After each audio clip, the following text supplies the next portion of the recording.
దిగ్గజ football player Messi football match కి సర్వం సిద్ధమైంది. రేపు ఉప్పల్ స్టేడియంలో మెస్సీ సీఎం రేవంత్ టీమ్స్ మధ్య మ్యాచ్ జరగబోతోంది.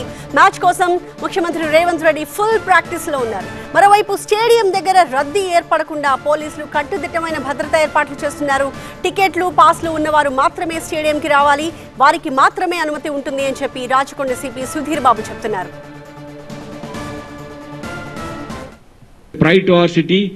So many events are happening in last 1-2 months time లో ఇది ఇంత గొప్పగా మనకు ఇటువంటి అవకాశం ఇంటర్నేషనల్ పర్స్పెక్టివ్స్ లో డిఫరెంట్ ఫిల్మ్ ఇండస్ట్రీ కానీ స్పోర్ట్స్ కానీ బిజినెస్ కానీ ఎకనామిక్ సమిట్స్ కానీ ఇలా చాలా జరిగాయి ఇక్కడ.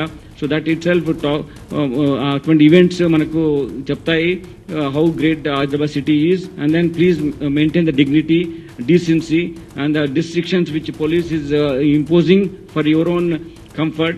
And then మన హైదరాబాద్ సిటీకి ఉన్నటువంటి ఇమేజ్ మనం కాపాడుకోవాలి, బ్రాండ్ ఇమేజ్ కాపాడుకోవాల్సిన బాధ్యత మన అందరిపైన ఉంది.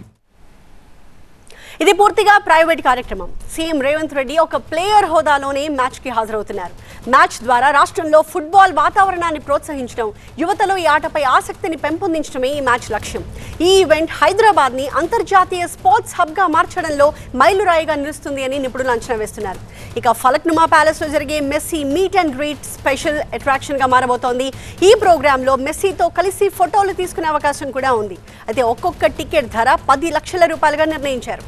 మెస్సీ ఫుట్బాల్ మ్యాచ్ కోసం సీఎం రేవంత్ ప్రభుత్వం సింగరేణి ధనాన్ని వృధా చేస్తోంది అంటూ ఇంకొక వైపు బీజేపీ ఆరోపణలు చేసింది. హైదరాబాద్ లో సింగరేణి కార్యాలయం దగ్గర బీజేపీ ఎమ్మెల్యే మహేశ్వర్ రెడ్డి ధర్నా నిర్వహించారు. అయితే ఇది పూర్తిగా ప్రైవేట్ ఫండెడ్ ప్రోగ్రామ్ అని, ప్రభుత్వం ధనాన్ని ఖర్చు చేయట్లేదని బీజేపీ ఎమ్మెల్యే మహేశ్వర్ రెడ్డి ఆరోపణలకు కౌంటర్ ఇచ్చారు TPCC chief Mahesh Goud.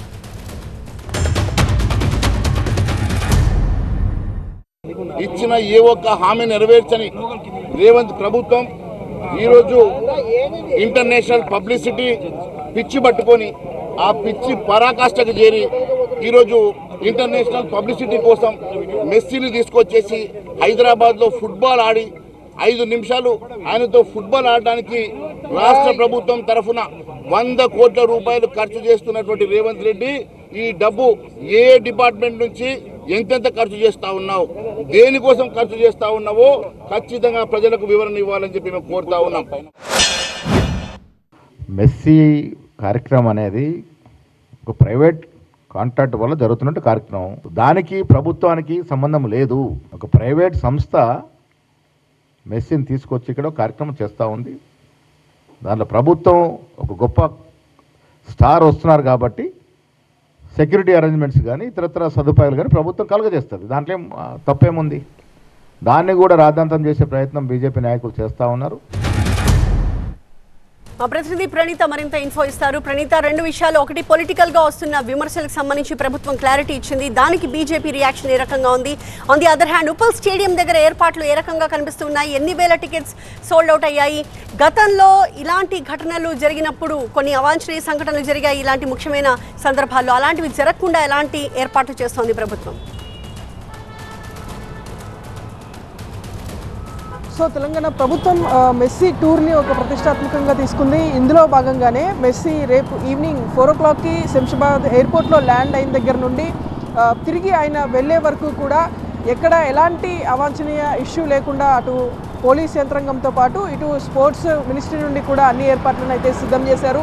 So 4 o'clockకి Shamshabad ఎయిర్పోర్ట్కి చేరుకున్న తర్వాత అక్కడ నుండి నేరుగా ఫలక్నుమా ప్యాలెస్కి వెళ్ళబోతున్నారు. సో అక్కడ ఒక 2 hours పాటు మీట్ అండ్ గ్రీట్ ఉంటుంది. సో అక్కడ కూడా కేవలం లిమిటెడ్ గెస్ట్లకు మాత్రమే అక్కడ పర్మిషన్ ఇచ్చారు. సో దాంట్లో ఉన్నటువంటి ఎంట్రీ అంతా కూడా పూర్తిగా ప్రీమియం బేస్డ్, అంటే డబ్బులు చెల్లించినటువంటి వారికి మాత్రమే దాంట్లోకి అలో ఉంటుంది. సో అక్కడ అయిపోయిన తర్వాత అక్కడ నుండి రూట్ మ్యాప్ సంతోష్ నగర్ మీదుగా మెస్సీ ఉప్పల్ స్టేడియం వద్దకి చేరుకుంటారు. సో 7 o'clockకి ఉప్పల్ స్టేడియం వద్దకి వచ్చేలాగా రూట్ మ్యాప్ని కూడా డిజైన్ చేశారు. సో వన్స్ ఉప్పల్ స్టేడియం వద్దకి మెస్సీ చేరుకున్న తర్వాత మొత్తం సరౌండింగ్స్ అంతా కూడా కంప్లీట్గా పోలీసులతో మాత్రమే తీసుకోబోతున్నారు. దాదాపు 2500 మంది పోలీసుల బందోబస్తు నడుమ messy and CM friendly football match జరగబోతుంది. ఒక 40 minutes పాటు మెస్సీ ఉప్పల్ స్టేడియంలోనే ఉండబోతున్నారు. సో రేపు ఇప్పటికే దాదాపు 20,000కు పైగా టికెట్స్ ఆన్లైన్లో సేల్ అయ్యాయి. సో రిమైనింగ్ టికెట్స్ కూడా ఇప్పటికీ ఇంకా స్టిల్ ఆన్లైన్లో విజిబుల్ ఉన్నాయి. సో కావాలనుకున్నటువంటి వారు ఆ టికెట్స్ తీసుకొని మాత్రమే రండి, టికెట్ లేకుండా స్టేడియం వద్దకి రావద్దు అంటూ పోలీసులు సూచిస్తున్నటువంటి పరిస్థితి. అండ్ పార్కింగ్ విషయానికి వస్తే కూడా మొత్తం దాదాపు 39,000 కెపాసిటీ ఉప్పల్ స్టేడియానికి ఉంది కాబట్టి సరౌండింగ్స్లో కూడా ఉన్నటువంటి ప్రతి పార్కింగ్ ఏరియా వద్ద కూడా సంబంధిత బోర్డ్స్ని ఏర్పాటు చేశారు. సో అక్కడ మాత్రమే పార్కింగ్ చేయాల్సిందిగా పోలీసులు వచ్చేటువంటి స్పెక్టేటర్స్ అందరికీ కూడా విజ్ఞప్తి చేసినటువంటి పరిస్థితి. అండ్ మెట్రోస్కి సంబంధించి గతంలో ఐపీఎల్ మ్యాచెస్ అప్పుడు ఏ తరహాలో అయితే మెట్రోస్ని దాదాపు 1 వరకు రన్ చేస్తారో, సో మెట్రోస్ని కూడా రేపు ఒక్కరోజు మాత్రం 1 వరకు రన్ చేసే విధంగా కూడా ఏర్పాట్లు చేశారు. సో అండ్ ఇది మెస్సీ టూర్కి సంబంధించి. అండ్ పొలిటికల్ స్పెక్యులేషన్కి సంబంధించి అటు ఇప్పటికే బీజేపీ ఈరోజు ఒక భారీ ధర్నాని కూడా సింగరేణి కార్యాలయం ముందు చేపట్టింది. అటు సింగరేణి డిపార్ట్మెంట్ నుండి కూడా ఎక్కువ సంఖ్యలో నిధులను ప్రభుత్వం ఈ మెస్సీ టూర్ కోసం దుర్వినియోగం చేస్తున్నటువంటి నేపథ్యంతో బీజేపీ ఇవాళ సింగరేణి కార్యాలయంని ముట్టడించింది. అయితే దీనికి ధీటుగానే ప్రభుత్వం కూడా కౌంటర్లు ఇస్తుంది. ఇందులో ఎక్కడా కూడా సింగరేణి నిధులు ఉపయోగించలేదు, ఇది పూర్తిగా ప్రైవేట్ కార్యక్రమం అంటూ చెప్పుకొస్తున్నటువంటి పరిస్థితి. సో ఓవరాల్గా హైదరాబాద్లో అయితే మెస్సీ ఫీవర్ స్టార్ట్ అయిపోయింది. రేపు ఇదే టైంకి ఆల్రెడీ మెస్సీ ల్యాండ్ అయి ఉంటాడు కాబట్టి ఆల్రెడీ ఫ్యాన్స్కి సంబంధించినటువంటి హంగామా రేపు ఉదయం నుండి కూడా ఉప్పల్ స్టేడియం వద్ద ఉండబోతుంది. అండ్ స్టేడియం లోపలికి మాత్రం 3:30 తర్వాతనే వచ్చేటువంటి వాళ్ళందరికీ కూడా స్టేడియం లోపలికి అలౌ చేస్తారు. సో దానికి ముందు ఎవరు కూడా రావద్దు అంటూ పోలీసులు సూచిస్తున్నారు. Right, thank you Praneetha.